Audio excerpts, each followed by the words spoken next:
میں ایک شادی شدہ شخص سے شادی نہیں کروں گی۔ دلہن بنی سہرش کی بارات واپس چلی گئی تو سب نے مل کے اس کا نکاح اس سے 10 سال بڑے کزن ارحام گیلانی سے کروا دیا،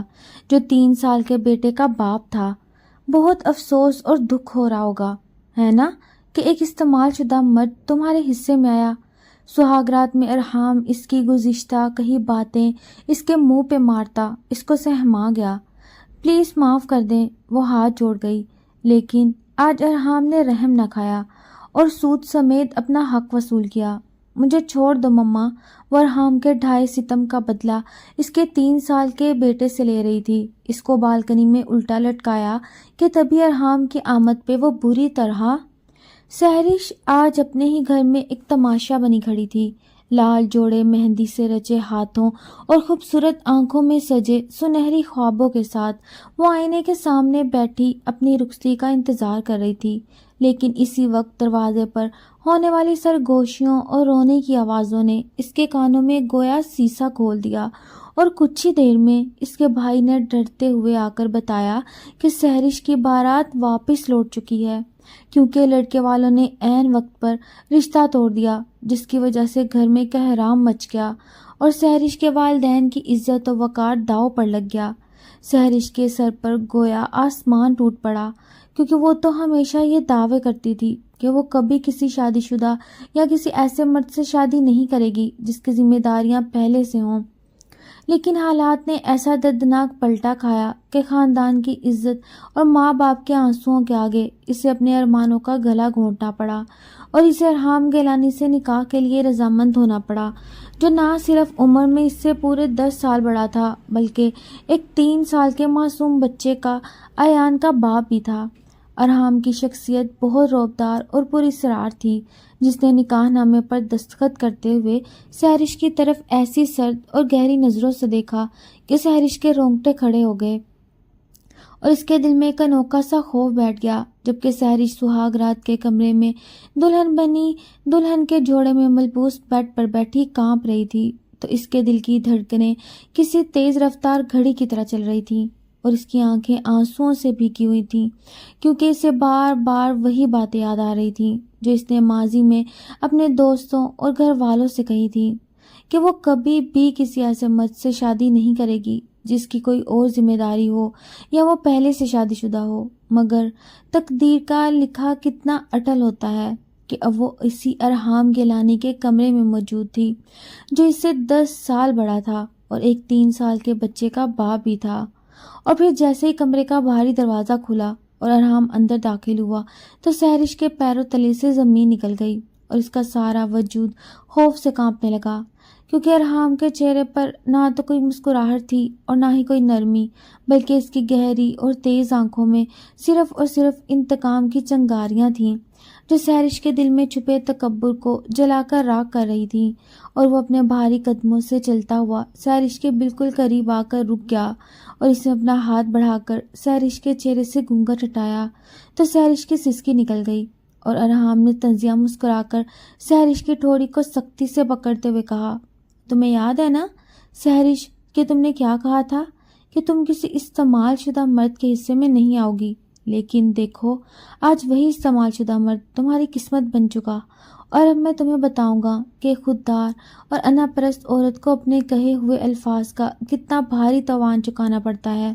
اور جب سہرش نے روتے ہوئے اپنے ہاتھ جوڑے اور کانپتے ہوئے لہجے میں معافی مانگنی شروع کی تو ارحام نے ذرا بھی رحم نہ کھایا، بلکہ اس کی آنکھیں اور زیادہ سرخ ہو گئیں اور اس نے سہرش کے کانوں کے پاس جھک کر سرد لہجے میں کہا کہ معافی کا وقت اب گزر چکا، اور آج کی رات میں تمہیں بتاؤں گا کہ ارحام گیلانی سے جبری نکاح کرنے کا مطلب کیا ہوتا ہے۔ اور اس نے سہرش کے آنسو پوچھنے کی بجائے اسے دھکا دے کر بیڈ پر گرا دیا اور کہا کہ یہ صرف شروعات ہے، ابھی تمہیں سود سمیت اپنے ہر لفظ کا حساب چکانا ہے۔ جس پر سہرش بری طرح سہم گئی اور اس کا دل اس خوفناک سچائی کے سامنے بے بس ہو گیا،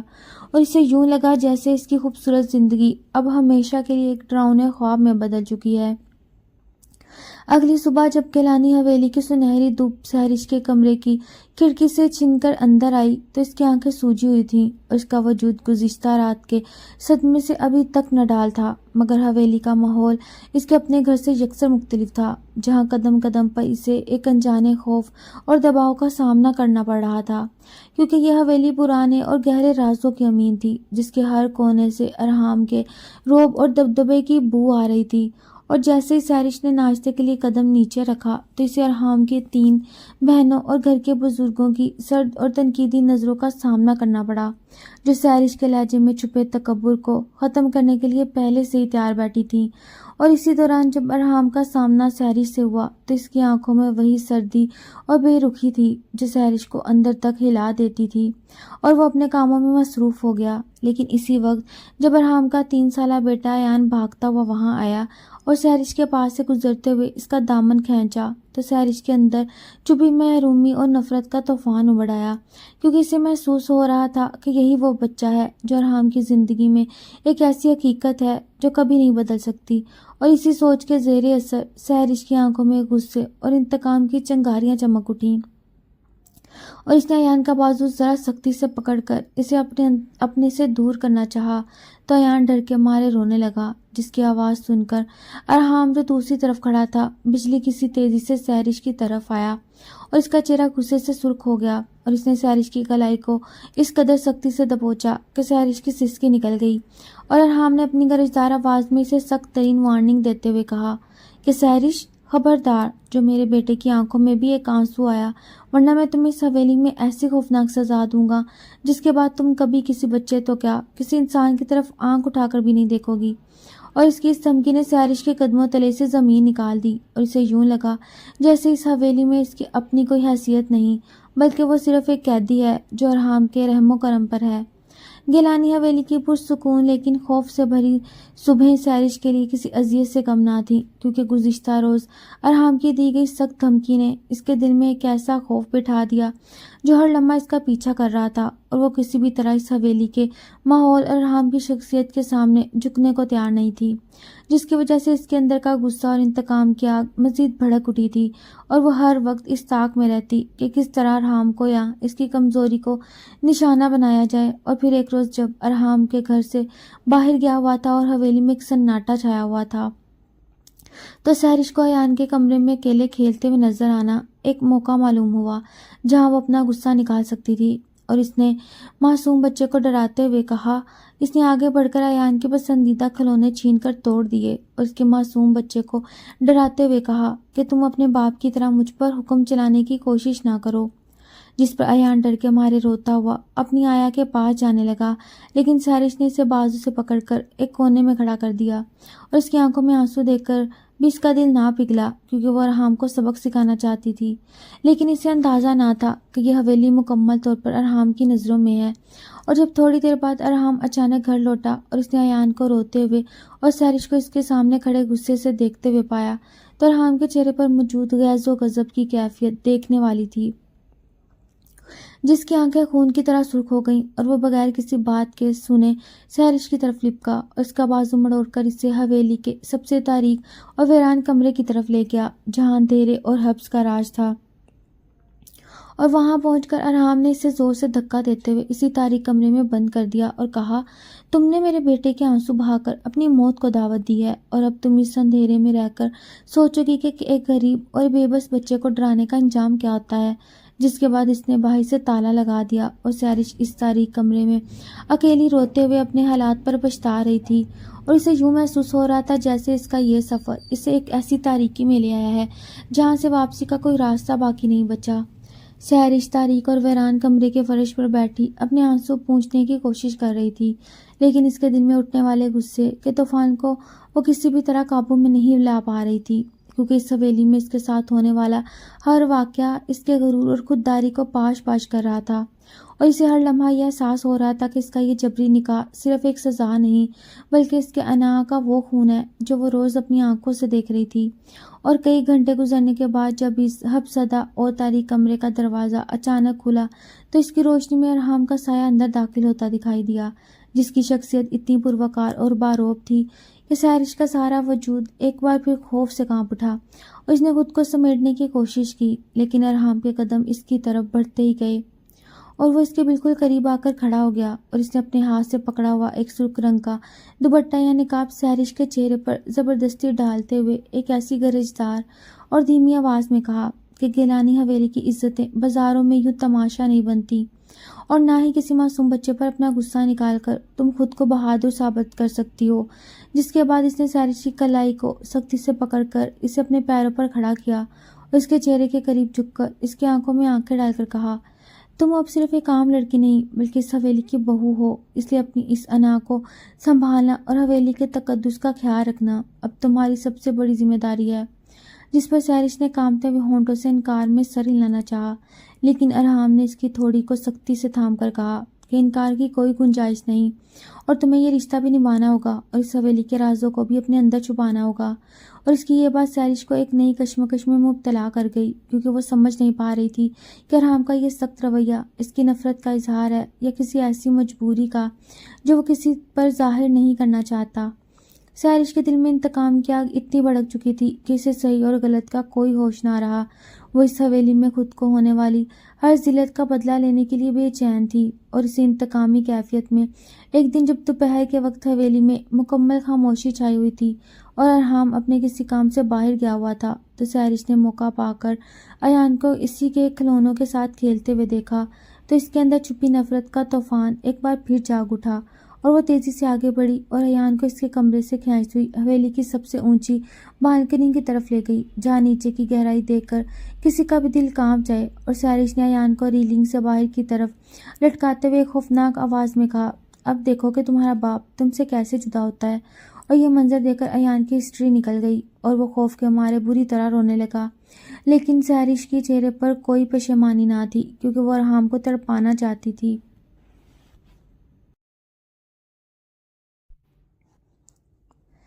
اور وہ اسی کشمکش میں تھی کہ تبھی اچانک بالکنی کے دروازے کا بھاری پٹ کٹاخ کی آواز کے ساتھ کھلا، جہاں ارحام کھڑا تھا، جس کی آنکھیں غصے سے انگارے کی طرح سرخ ہو چکی تھیں اور اس کی سانسیں تیز چل رہی تھیں، کیونکہ وہ اپنی کسی میٹنگ سے واپس آ چکا تھا۔ اور اس نے ایان کو اس حالت میں دیکھ کر ایک خوفناک چیخ ماری اور بجلی کسی تیزی سے سحرش کی طرف لپکا اور ایک ہی جھٹکے میں ایان کو اس کے ہاتھوں سے چھین کر اپنی چھاتی سے لگا لیا، اور پھر اس نے غصے میں آ کر سحرش کی کلائی کو اس قدر بے دردی سے مڑوڑا کہ وہ درد سے چیخ اٹھی، اور ارحام نے اپنی گرجدار آواز میں اس کی آنکھوں میں آنکھیں ڈال کر کہا، تم اتنی گری ہوئی ہو کہ ایک معصوم اور بے گناہ بچے کی جان سے کھیلو گی۔ سحرش، جس پر سحرش کے قدم ڈگمگا گئے اور اس کی آنکھوں کے سامنے اندھیرا چھانے لگا، کیونکہ اسے محسوس ہوا کہ ارحام کا غصہ اسے ہمیشہ کے لیے اس حویلی کے ویرانوں میں دفن کر دے گا، اور اس نے غصے سے کانپتے ہوئے لہجے میں کہا، آج کے بعد اگر میرے بیٹے کی طرف آنکھ اٹھا کر بھی دیکھا تو میں تمہاری سانسیں روک دوں گا۔ اور اس کے بعد اس نے سحرش کو دھکا دے کر فرش پر گرا دیا، جس سے اس کا دل بری طرح ٹوٹ گیا، اور اسے یہ احساس ہونے لگا کہ اس کے اس انتقام نے ان دونوں کے درمیان نفرت کی ایک ایسی دیوار کھڑی کر دی ہے جو شاید کبھی نہیں ٹوٹے گی۔ سحرش فرش پر بیٹھی کانپ رہی تھی اور اس کے دل کی دھڑکنیں بری طرح بے ترتیب تھیں، کیونکہ بالکنی میں پیش آنے والے اس خوفناک واقعے کے بعد سے ارحام کی گرجدار آواز اور اس کی غضبناک آنکھیں مسلسل اس کے ذہن میں گھوم رہی تھیں، اور اسے یوں محسوس ہو رہا تھا کہ جیسے ارحام کسی بھی وقت آ کر اس کی جان لے لے گا۔ اور اسی خوف کے عالم میں اس نے اپنے گھٹنوں میں سر چھپا لیا، لیکن کچھ ہی دیر بعد کمرے کا دروازہ زور سے کھلا اور ارحام اندر داخل ہوا، جس کے چہرے پر ابھی بھی غصے کے آثار نمایاں تھے، اور وہ سیدھا سحرش کی طرف بڑھا اور اس نے سحرش کے بازو کو اتنی سختی سے پکڑ کر اسے اپنے پیروں پہ کھڑا کیا کہ اس کی سسکی نکل گئی، اور ارحام نے اپنی سرد اور تیز نظروں سے اس کی آنکھوں میں جھانکتے ہوئے انتہائی خطرناک اور دھیمے لہجے میں کہا کہ سحرش، تم نے ایک معصوم بچے کی زندگی کے ساتھ کھیل کر یہ ثابت کر دیا کہ تمہاری انا کے سامنے کسی کی کوئی اہمیت نہیں، لیکن اب ارحام گیلانی تمہیں بتائے گا کہ انتقام کی اصل تصویر کیا ہوتی ہے۔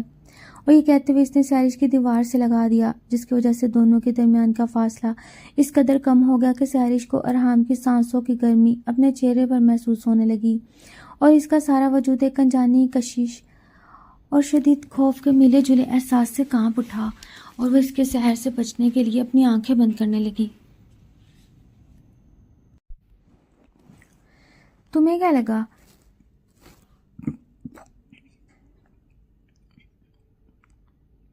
لیکن ارحام نے اس کی ٹھوڑی کو اپنی گرفت میں لے کر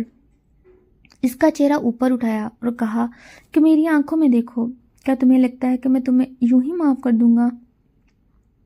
اور جب سحرش نے ڈرتے ہوئے اپنی نم آنکھیں اٹھائیں تو ارحام کے لہجے کی سختی میں اچانک ایک عجیب سی کسک اور تڑپ پیدا ہو گئی۔ اس نے سحرش کے دل کو اندر تک ہلا دیا اور اسے یہ محسوس ہوا کہ اس شخص کی سخت وجود کے پیچھے کوئی بہت گہرا درد چھپا ہوا ہے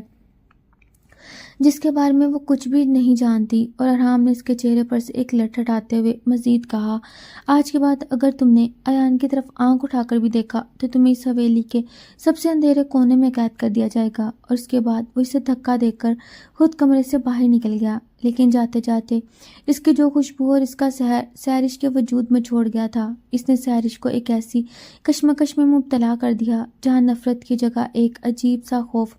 اور انجانی سی چاہت نے لے لی تھی، اور اسے یہ لگنے لگا کہ وہ چاہ کر بھی ارحام کی شخصیت کے سحر سے باہر نہیں آ سکے گی۔ سحرش کے دل کی دھڑکنیں ابھی تک پچھلی رات کے ہنگامے اور ارحام کی دھمکی کے سحر میں مبتلا تھیں، اور وہ اپنے کمرے میں کھڑکی کھڑی مسلسل گیلانی حویلی کی پر اسرار فضا کو محسوس کر رہی تھی، کیونکہ ارحام کا انداز اس کی سوچ سے بالکل مختلف تھا، اور اس کے سخت رویے کے پیچھے چھپی ہوئی وہ تڑپ اسے بار بار اپنی طرف متوجہ کر رہی تھی جس نے ارحام کی آنکھوں میں دیکھی تھی۔ اور صبح کی پہلی کرن کے ساتھ ہی جب وہ اپنے بستر سے اٹھی تو اس کے وجود میں ایک عجیب سی الجھن اور کشمکش تھی، کیونکہ ایک طرف تو اسے اپنے کہے ہوئے الفاظ اور توہین کا دکھ تھا، اور دوسری طرف اس کی انا تھی جو ارحام کے سامنے جھکنے سے انکاری تھی۔ لیکن جب وہ ناشتہ تیار کرنے کے لیے نیچے ڈائننگ ہال کی طرف آئی، وہاں کا ماحول بالکل بدل چکا تھا، کیونکہ ارحام کے خاندان کی عورتیں اسے ایک شک بھری نظروں سے دیکھ رہی تھیں، اور ارحام وہاں موجود نہیں تھا، جس کی وجہ سے اس کے اندر کا خوف اور زیادہ بڑھ گیا تھا، اور وہ وہاں سے نکل کر سیدھی ایان کے کمرے کی طرف گئی جہاں وہ معصوم بچہ اپنے کھلونے کے ساتھ اکیلا کھیل رہا تھا، اور سحرش کو دیکھ کر ایک بار پھر سہم گیا،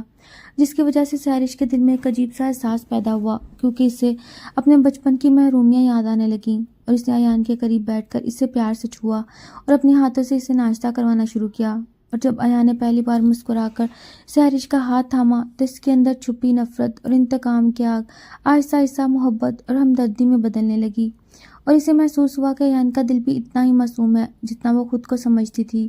اور کچھ ہی دیر میں جب دل ڈھلنے لگا، رات کا اندھیرا حویلی کے کونوں میں پھیلنے لگا، تو سحرش اپنے کمرے کی بالکنی میں کھڑی آسمان کے تاروں کو تک رہی تھی کہ اچانک اسے اپنے پیچھے ارحام کے بھاری قدموں کی آواز سنائی دی، جس سے اس کا سارا وجود کانپ اٹھا۔ اور جب وہ مڑی تو ارحام کے اس کے بالکل قریب کھڑا تھا، جس کی آنکھیں اتنی گہری اور پرکشش تھیں کہ سحرش کی آنکھیں جھک گئیں، اور ارحام نے بالکنی کی ریلنگ پر ہاتھ رکھتے ہوئے انتہائی دھیمے اور رومانوی لہجے میں کہا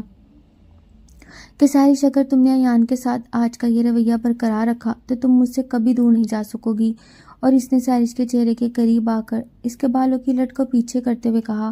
تم اب میری زندگی کا وہ حصہ بن چکی ہو جہاں سے واپسی کا کوئی راستہ نہیں۔ اور ارحام کے ان الفاظ اور اس کی قربت نے سحرش کے دل کی دنیا ہی بدل دی، اور اسے یوں محسوس ہوا جیسے نفرت کی اس سرد دیوار میں محبت کی پہلی دراڑ پڑ چکی ہے، اور وہ اب ارحام کے سحر سے کبھی باہر نہیں آ سکے گی۔ سحرش کی آنکھیں جب اگلی صبح کھلیں تو اس کے چہرے پر ایک انجانی سی مسکراہٹ تھی جو رات کے بالکنی میں ہونے والے واقعے اور ارحام کے کہے گئے الفاظ کی یادگار تھی۔ اور اس نے آئینے میں خود کو دیکھا تو اسے اپنے اندر ایک تبدیلی محسوس ہوئی، کیونکہ جو نفرت اور غصہ اس کے دل میں ارحام کے لیے تھا وہ اب کسی حد تک ایک عجیب سے احساس میں بدل چکا تھا۔ اور وہ جب اپنے کمرے سے باہر نکلی تو حویلی کا ماحول اسے گزشتہ دنوں جیسا خوفناک نہیں لگ رہا تھا، بلکہ اسے ہر چیز میں ایک نیا رنگ نظر آ رہا تھا۔ اور وہ سیدھی ایان کے کمرے میں گئی جہاں ایان سو رہا تھا، اور سحرش نے محبت سے اس کے ماتھے پر بوسہ دیا تو اسے ایسا لگا جیسے وہ اس گھر میں اجنبی نہیں رہی بلکہ اس کی اپنی ایک جگہ بن گئی ہے۔ اور وہ ناشتہ بنانے کے لیے کچن میں گئی تو وہاں بھی ارحام کی بڑی بہن نے اسے گھورتے ہوئے طنز کیا کہ سحرش بیگم، لگتا ہے تم نے گیلانی حویلی کے رنگ ڈھنگ جلدی ہی سیکھ لیے۔ جس پر سحرش نے کوئی جواب دینے کی بجائے اپنی خودداری برقرار رکھی اور خاموش رہی۔ لیکن کچھ ہی دیر بعد جب ارحام گھر میں داخل ہوا تو اس کی نظریں سیدھی سحرش پر ٹکی ہوئی تھیں، اور وہ بغیر کچھ کہے اس کے پاس آیا، اور اس نے سحرش کے ہاتھ سے چائے کا کپ لیتے ہوئے بہت دھیمے اور پرکشش لہجے میں کہا، سحرش، تم آج بہت مختلف لگ رہی ہو، اور مجھے تمہارا یہ بدلا ہوا انداز بہت پسند آ رہا ہے۔ اور ارحام کی اس تعریف نے سحرش کے دل کی دھڑکنوں کو ایک بار پھر بے ترتیب کر دیا اور اس کی آنکھیں شرم سے جھک گئیں. لیکن اس وقت ارحام کے فون پر ایک کال آئی اور اس کا چہرہ ایک دم سنجیدہ ہو گیا اور وہ تیزی سے باہر کی طرف نکل گیا، جس پر سحرش کے دل میں ایک تجسس پیدا ہوا کہ آخر وہ کون سی بات تھی جس نے ارحام کو اتنی جلدی میں مبتلا کر دیا. اور وہ اسی سوچ کے عالم میں اپنے کمرے میں واپس آ گئی. اور جب رات کے وقت ارحام اپنے کمرے میں داخل ہوا تو اس کے ہاتھ میں ایک خوبصورت سا تحفہ تھا جس نے سحرش کے بیڈ پر رکھتے ہوئے کہا کہ یہ تمہاری محبت کی شروعات کا تحفہ ہے. اور سحرش نے جب حیرت سے ارحام کی طرف دیکھا تو اس کی گہری آنکھوں میں ایک ایسا سحر تھا جس میں سحرش مکمل طور پر ڈوب گئی اور اس سے لگا وہ اس رشتے سے کبھی آزادی نہیں چاہتی، کیونکہ اس نے ارحام کے اندر چھپے اس انسان کو پا لیا تھا جس کا وہ خواب دیکھا کرتی تھی. جب سحرش نے اگلے دن صبح بیدار ہونے کے بعد بیڈ پر رکھے اس خوبصورت تحفے کو کھولا تو اس میں ایک انتہائی خوبصورت اور نایاب قسم کا جوڑا اور ایک چھوٹا سا خط موجود تھا جس میں ارحام نے لکھا تھا، تو میرے غصے سے لے کر میری محبت تک کے سفر کی سب سے حسین منزل ہو. جسے پڑھتے ہی سحرش کے دل کی دھڑکنیں بری طرح بے قابو ہو گئیں اور وہ اپنی خوشی کے آنسوؤں کو نہ روک سکی، کیونکہ اسے یہ محسوس ہو رہا تھا کہ جو شخص کل تک اس کے انا کو توڑ رہا تھا آج وہ خود اس کی محبت کا اسیر ہو چکا. اور اس نے وہ جوڑا پہن کر جب خود کو آئینے میں دیکھا تو اس کا حسن اور نکھر کر سامنے آیا اور اسی وقت کمرے کا باہری دروازہ کھلا اور ارحام اندر داخل ہوا، جو سحرش کو اس دل فریب روح میں دیکھ کر کچھ پل کے لیے سکتے میں آ گیا. اور اس کی گہری آنکھوں میں ایک ایسی چمک تھی جو سحرش کے دل کی گہرائیوں کو چھو رہی تھی. اور وہ آہستہ آہستہ چلتا ہوا سحرش کے بالکل قریب آ گیا اور اس کے شانوں پر ہاتھ رکھتے ہوئے سرگوشی کی کہ تم اتنی خوبصورت ہو کہ میری نظریں تم سے ہٹنے کا نام نہیں لیتی. اور دونوں کے درمیان کے فاصلے اس قدر کم ہو گئے کہ ایک بولڈ اور رومانوی ماحول بن گیا. لیکن اسی وقت حویلی کے باہر کسی گاڑی کے آنے اور ہنگامے کی آواز نے اس سحر کو توڑ دیا اور ارحام کا چہرہ ایک دم سنجیدہ اور پریشانی میں مبتلا ہو گیا، جس پر وہ تیزی سے باہر کی طرف دیکھنے کے لیے گیا اور سحرش بھی اس کے پیچھے پیچھے ڈرائنگ روم کے دروازے تک پہنچی، جہاں ارحام کے کچھ پرانے مخالفین یا حویلی کے معاملات سے جڑا ایک پراسرار شخص کھڑا تھا جو ارحام کو گن پوائنٹ پر دھمکیاں دے رہا تھا کہ وہ اس کے خاندان اور اس کی بیوی سحرش کو نہیں چھوڑے گا. جس پر سحرش کے دل میں ایک شدید خوف کی لہر دوڑ گئی اور اس کی سسکی نکل گئی. لیکن اسی لمحے ارحام نے کمال بہادری اور پھرتی کا مظاہرہ کرتے ہوئے اس شخص کو قابو کر لیا اور اسے حویلی سے باہر نکال دیا. اور جب وہ واپس سحرش کی طرف آیا تو اس کی آنکھوں میں غصے کی بجائے ایک گہری فکر اور محبت کا طوفان تھا اور اس نے سحرش کو اپنے مضبوط بازوؤں کے حصار میں لیتے ہوئے کہا کہ تمہیں مجھ سے کوئی جدا نہیں کر سکتا سحرش، تم میری ہو اور صرف میری ہو. جس پر سحرش نے خود کو ارحام کے مضبوط اور محفوظ حصار میں پایا تو اسے لگا کہ اس کا یہ سفر محبت کی ایک ایسی مثال پر پہنچ چکا ہے جہاں وہ ہمیشہ کے لیے رہنا چاہتی ہے. گزشتہ رات کے ہنگامے اور ارحام کی جانب سے ملنے والی حفاظت کے بعد سحرش کے دل میں ارحام کے لیے ایک نیا احترام اور محبت کا جذبہ پیدا ہو چکا تھا. اور وہ صبح سویرے جب اپنے کمرے میں بیٹھی چائے کی پیالی تھامے گیلانی حویلی کے باغیچے کی طرف دیکھ رہی تھی تو اسے محسوس ہو رہا تھا کہ جیسے ارحام کا مضبوط بازوؤں کا حصار ابھی بھی اسے محفوظ رکھے ہوئے ہے. اور کچھ ہی دیر میں جب ارحام کمرے میں داخل ہوا تو اس کی آنکھوں میں گزشتہ رات کی پریشانی کے باوجود ایک گہری محبت اور چاہت کی جھلک نظر آ رہی تھی. اور وہ سحرش کے پاس آ کر بیٹھ گیا اور اس کے ہاتھ سے چائے کا کپ لیتے ہوئے بہت دھیمے اور رومانوی لہجے میں بولا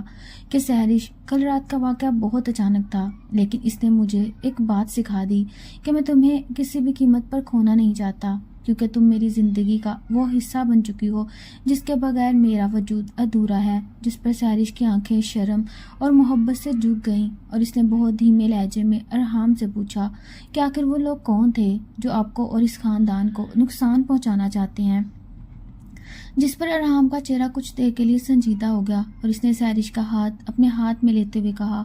کہ یہ وہ پرانی دشمنیاں ہیں جو میرے باپ دادا کے وقت سے چلی آ رہی ہیں، لیکن تم فکر نہ کرو، جب تک میں زندہ ہوں تمہارے بالوں کو بھی کوئی چھو نہیں سکتا. اور اس کے بعد ارحام اپنے آفس کے کام کے لیے چلا گیا اور سحرش اکیلی رہ گئی. اور اس نے سوچا کہ کیوں نہ وہ حویلی کے اس پرانے حصے میں جا کر دیکھے جہاں سے اسے پہلے بھی کچھ فائلیں ملی تھیں. اور وہ آہستہ آہستہ قدموں سے چلتی ہوئی حویلی کے اس تاریک اور ویران حصے میں پہنچ گئی جہاں گرد آلود الماریاں تھیں، اور جب اس نے ایک پرانی فائل کو کھولا تو اس میں موجود کچھ خطوط اور تصویریں دیکھ کر اس کے پیروں تلے سے زمین نکل گئی،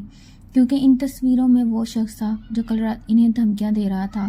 اور ساتھ ہی ارحام کے بھائی کی ایک وصیت لکھی ہوئی تھی، جس سے یہ ظاہر ہوتا تھا کہ ایان دراصل ارحام کے شہید بھائی کا بیٹا ہے، جسے ارحام نے اپنی چھت تلے چھپا کر پالا ہے تاکہ کوئی اسے نقصان نہ پہنچا سکے۔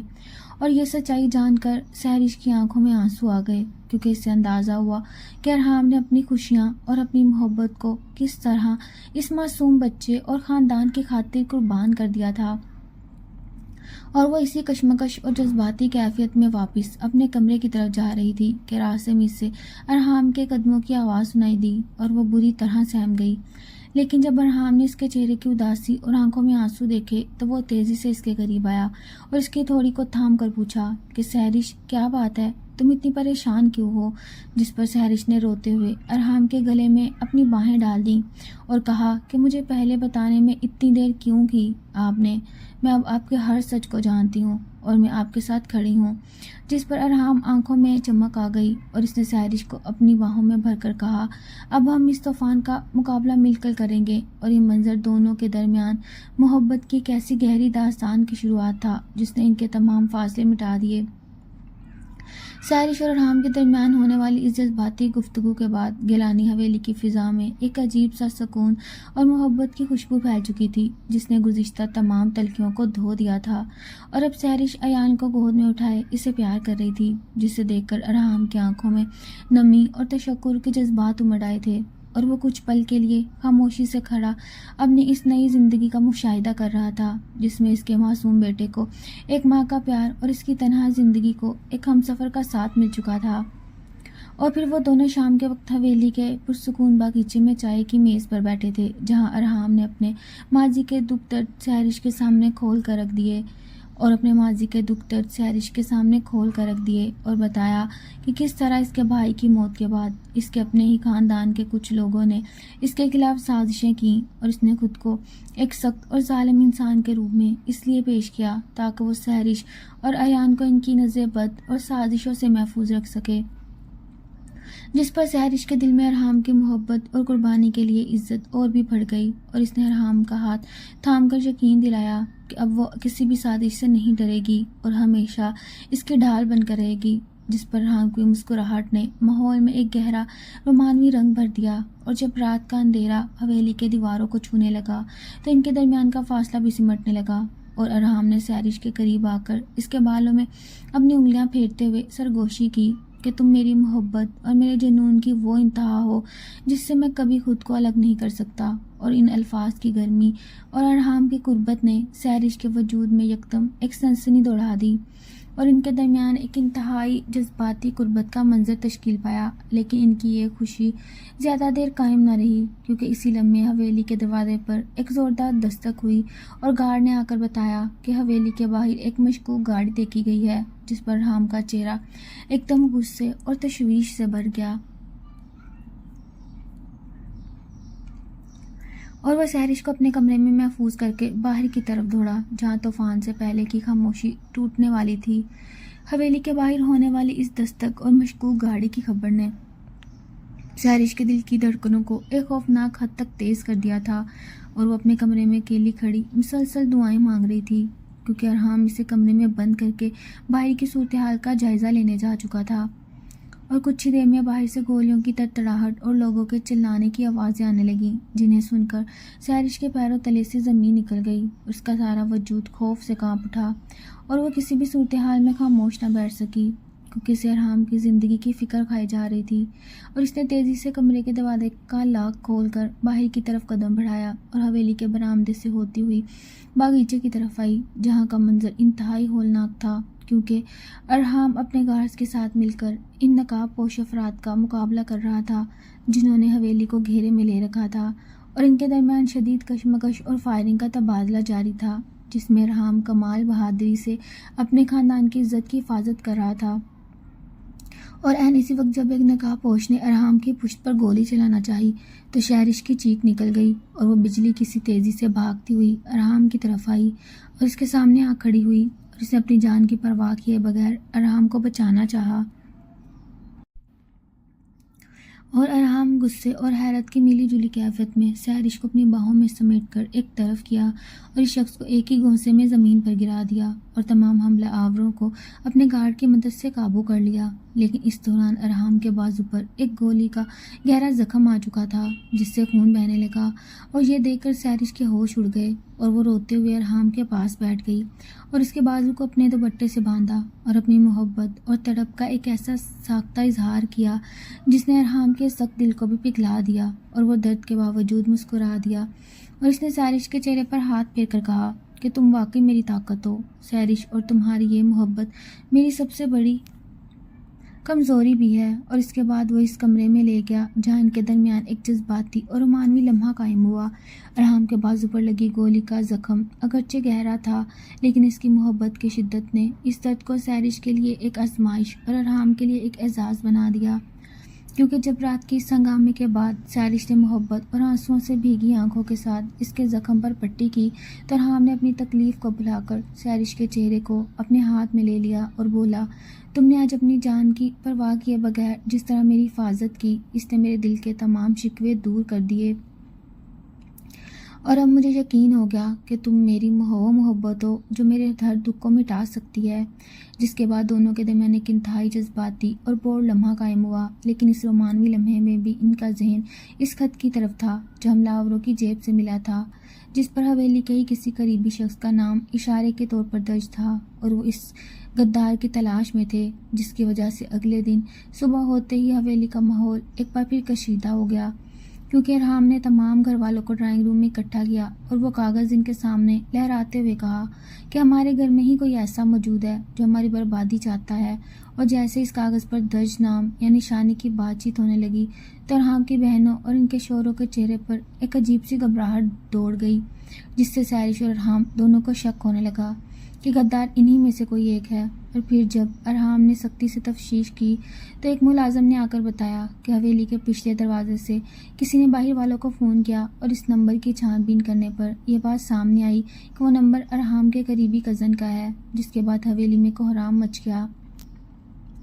اور سب ایک دوسرے پر الزام لگانے لگے، لیکن ارحام نے اپنے پرسکون اور رعبدار آواز میں سب کو خاموش کرواتے ہوئے کہا، میں خود اس شخص سے نمٹنا جانتا ہوں، اور وہ اس وقت غصے میں ایان کو سحرش کے حوالے کر کے اس کزن کے کمرے کی طرف بڑھا جہاں سسپینس اپنے عروج پر تھا۔ جب ارحام غصے میں کزن کے کمرے کی طرف بڑھا تو گیلانی حویلی کا ماحول کسی آتش فشاں کی طرح دہک رہا تھا، اور سحرش ایان کو گود میں لیے دروازے پر کھڑی کانپ رہی تھی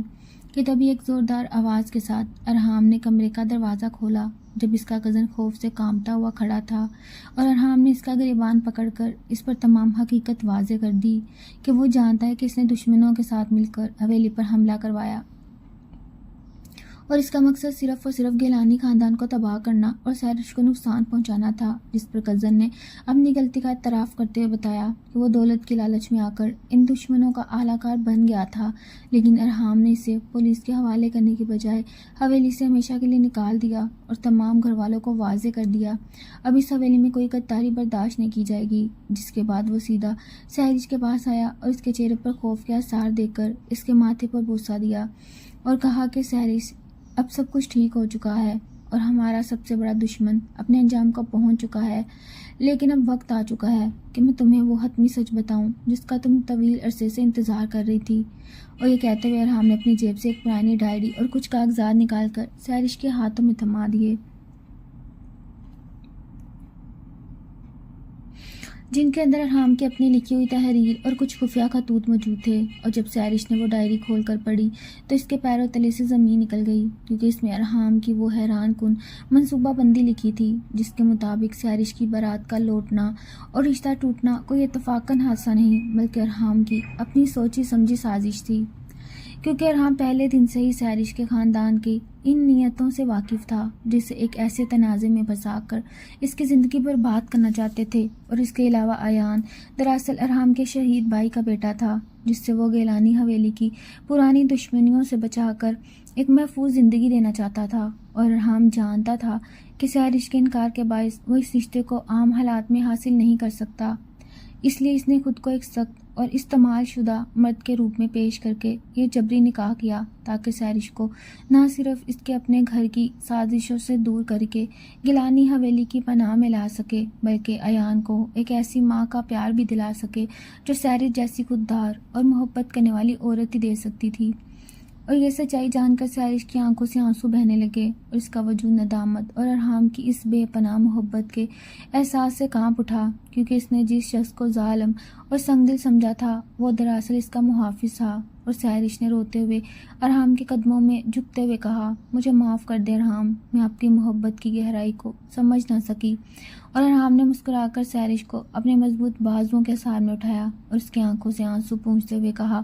کہ محبت میں کوئی معافی نہیں ہوتی سحرش، اور تم میری وہ محبت ہو جو مجھے ہر مشکل سے نکال سکتی ہے۔ جس کے بعد دونوں نے ایان کو اپنے درمیان لے کر ایک خوشگوار اور محبت بھری زندگی کا آغاز کیا، اور یوں ان کے انتقام اور محبت سے بھرا سفر اپنے خوبصورت ترین انجام کو پہنچا، جس نے حویلی کے تمام اندھیروں کو محبت کے اجالوں میں بدل دیا اور وہ دونوں ہمیشہ کے لیے ایک ہو گئے۔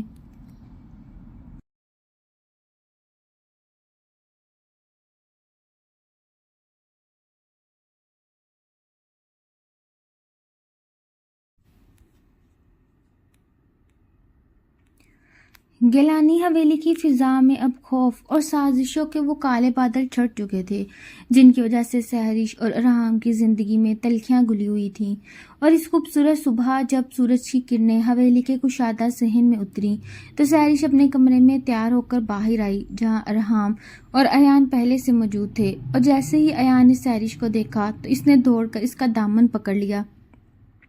اور پیار سے مما کہہ کر پکارا، تو سحرش کے دل کی گہرائیوں میں ایک ایسی خوشی کی لہر دوڑ گئی جس کا اس نے تصور بھی نہ کیا تھا، اور وہ جھک کر ایان کو گود میں اٹھا لیتی ہے اور اس کی گالوں پر پیار سے بوسہ دیتی ہے۔ یہ منظر دیکھ کر ڈائننگ ٹیبل پر بیٹھے ارحام کی آنکھوں میں خوشی اور تشکر کے آنسو چمک اٹھے، کیونکہ جس تنہائی اور تلخی میں وہ جی رہا تھا اب اس کا گھر ایک مکمل خاندان کی شکل اختیار کر چکا تھا۔ اور وہ مسکرا کر سحرش کی طرف دیکھتا اور اپنی جگہ سے اٹھ کر دونوں کو اپنے مضبوط بازوؤں کے حصار میں لے لیتا ہے اور کہتا ہے کہ سحرش، تم نے میرے بیٹے اور میرے گھر کو جو خوشی اور محبت دی ہے اس کا قرض میں زندگی بھر نہیں چکا سکتا۔ اور اس خوبصورت اور رومانوی ماحول میں دونوں کے درمیان تمام پرانی غلط فہمیاں ہمیشہ کے لیے دفن ہو جاتی ہیں۔ ناشتے کے بعد ارحام سحرش کو اپنے قریب بٹھاتا ہے اور کہتا ہے کہ سحرش، اب وقت آ گیا ہے کہ ہم سب کچھ پیچھے چھوڑ کر کچھ دن کے لیے صرف ایک دوسرے کے ساتھ وقت گزاریں، اور میں نے تمہارے لیے ایک سرپرائز ٹرپ پلان کیا ہے۔ جس پر سحرش کے چہرے پر خوشی کی چمک آ جاتی ہے اور وہ شرما کر اپنی نظریں جھکا لیتی ہے، لیکن اسی لمحے جب وہ دونوں سفر کی تیاریوں کے لیے کمرے میں جاتے ہیں تو ڈریسنگ ٹیبل پر ایک گمنام خط پڑا ملتا ہے، جسے دیکھ کر ارحام کا چہرہ ایک دم سنجیدہ ہو جاتا ہے، اور اس خط پر ایک دھمکی آمیز پیغام لکھا ہوتا ہے کہ تم سمجھتے ہو کہ تمہارے دشمن ختم ہو گئے، لیکن ابھی اصل کھیل شروع ہونا باقی ہے۔ اور اس خط کو پڑھتے ہی سحرش کے قدم ڈگمگا جاتے ہیں اور اس کا دل ایک نئے خوف کی لپیٹ میں آ جاتا ہے، جس پر ارحام اسے اپنے مضبوط بازوؤں میں تھام لیتا ہے اور کہتا ہے کہ چاہے کچھ بھی ہو جائے سحرش، میں تمہیں کسی بھی قیمت پر اپنی نظروں سے اوجھل نہیں ہونے دوں گا۔ ارحام اور سحرش جب اس خوبصورت اور پرسکون ریزورٹ میں پہنچے تو چاروں طرف پھیلی ہریالی اور ٹھنڈی ہوا کے جھونکوں نے ان کے وجود میں ایک نئی تازگی بھر دی، کیونکہ یہاں حویلی کی کوئی سیاست، کوئی دباؤ اور کوئی خوف موجود نہیں تھا، بلکہ صرف وہ دونوں اور ان کی محبت کا احساس تھا۔ اور اس دل فریب ماحول میں جب ارحام نے سحرش کا ہاتھ تھاما تو سحرش کا سارا وجود ایک انجانی سنسنی سے کانپ اٹھا اور وہ شرما کر ایک طرف ہو گئی، لیکن ارحام نے اسے محبت بھری نظروں سے دیکھتے ہوئے اپنے قریب کیا اور اس کے کانوں میں سرگوشی کی کہ سحرش، اب ہم یہاں اپنے تمام پرانے دکھوں کو بھول کر ایک نئے رشتے کا آغاز کریں گے۔ اور شام کے وقت جب وہ ریزورٹ کی کشادہ بالکنی میں بیٹھے چائے پی رہے تھے تو ارحام نے اپنی زندگی کے وہ تمام کٹھن لمحات سحرش کے سامنے کھول کر رکھ دیے جس نے اپنے بھائی کی موت اور خاندانی سازشوں کے بعد اکیلے گزارے تھے۔ اور یہ سن کر سحرش کی آنکھوں میں آنسو آ گئے اور اس نے محبت بھری نظروں سے ارحام کی طرف دیکھتے ہوئے کہا، آپ نے اتنی تکلیف صرف ہماری حفاظت کے لیے برداشت کی اور میں آپ کو غلط سمجھتی رہی۔ جس پر ارحام نے مسکرا کر سحرش کے آنسو پونچھے اور اسے اپنی باہوں میں سمیٹ لیا اور ان کے درمیان ایک ایسا رومانوی اور جذباتی لمحہ قائم ہوا جس میں وقت گویا تھم سا گیا تھا